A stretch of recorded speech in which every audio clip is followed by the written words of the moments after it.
Hi, my name is Patrick, and welcome to this month's Tips and Tricks video. In this video, I'm going to show you how you can send your clients a list of all their upcoming appointments. This can be especially useful for those clients who book weeks or even months in advance. Currently, your clients can see their next 3 upcoming appointments from the confirmation or reminder email. As seen here in this example confirmation email, if they scroll to the bottom, they can see their next 3 upcoming appointments.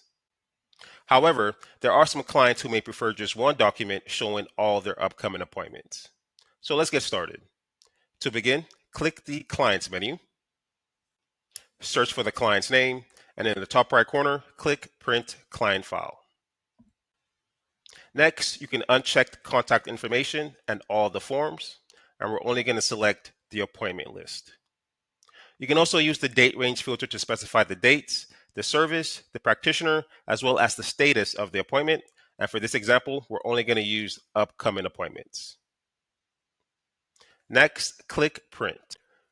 This will then generate a PDF of the client's upcoming appointments. And in the top right corner, click the down arrow to download this PDF to your computer. Once downloaded, you can then send this PDF to your client via email. And that's how you can send your clients a list of all their upcoming appointments. I do hope this video was helpful. If you have any other questions, feel free to email us at support@clinicsense.com.